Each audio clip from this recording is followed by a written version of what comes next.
One thing the United States has always been good at is fighting wars against invisible enemies. Take, for instance, the war against poverty, or the war on drugs, or the war on terrorism, or the war on the coming ice age. I mean, global warming, or no, climate change, whatever it is, And the war on the virus, of course. So what's the next big invisible war going to be? Well, this is going to be a world war, of course. And it's going to be the war on information or disinformation. And really, the objective is your mind. So I want to talk about what's happening around the world and what everyone should be aware of and what's happening in our own country.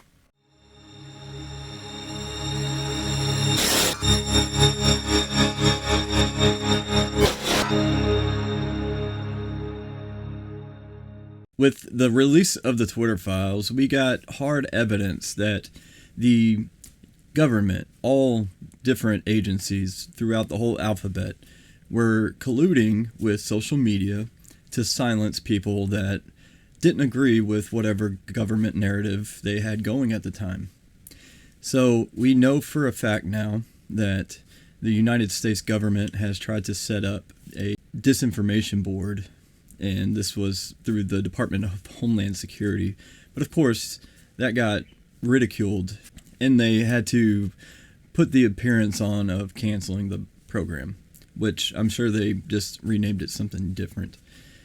Because a lot of these programs have been going on for years, and we just haven't known about them.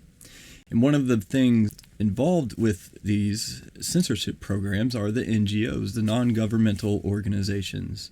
And those are things that I've talked about in the past with the ESGs, the environmental, social, and governance. That's the governance part of it. So organizations will give a lot of money to all of these different NGOs who will then drum up fears of disinformation and how dangerous it could be, which then the government uses to justify fighting disinformation.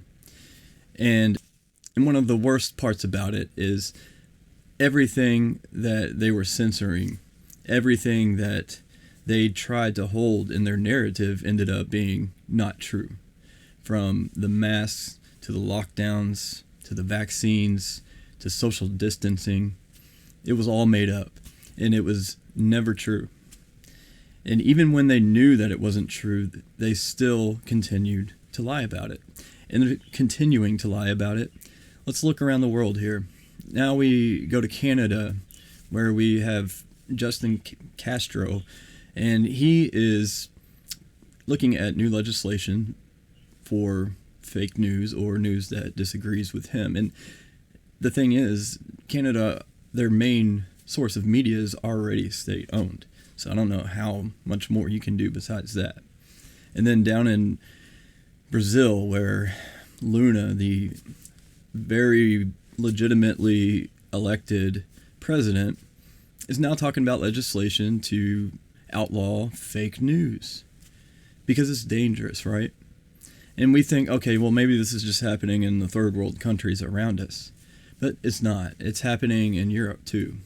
The European Union is looking at this. And not only the European Union, but the United Nations.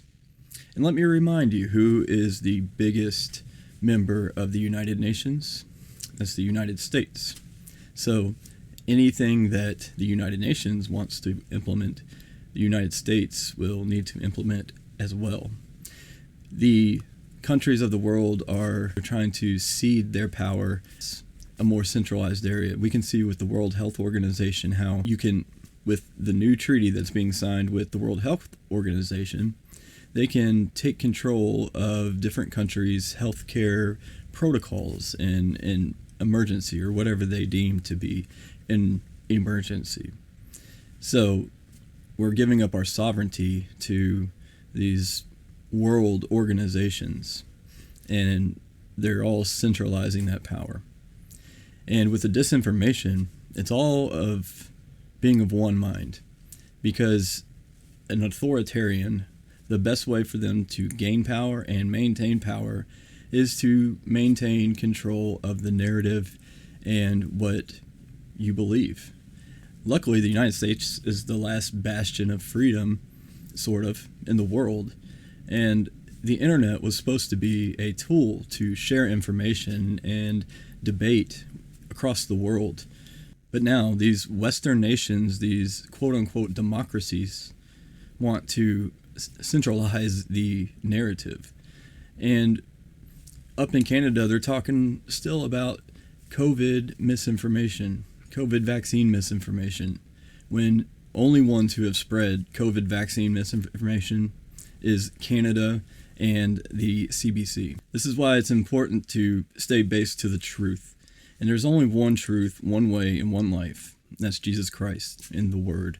You will be able to start to see a broadening gulf between the truth and the narrative. And thank God, a lot of people have woken up and have come out of this mass psychosis that was started during the COVID-19 pandemic.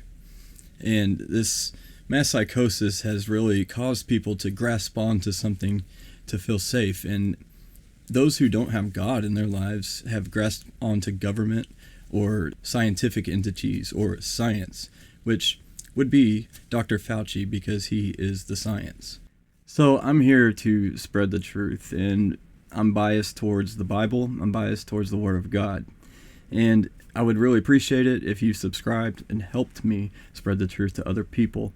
Maybe there's people in your family who watch the news at night and trust everything that they see on there as if it's unbiased and as if it's the truth, when it's really a corporate narrative. And remember, there is a part of the Bible where it talks about globalism, and it seems more like a warning, but until then, we'll fight for the glory of God with every breath that He gives us, and we will spread the truth. So help me spread the truth. Subscribe to my channel, please, and hit the like button on this if you haven't already. And until next time, peace be with you.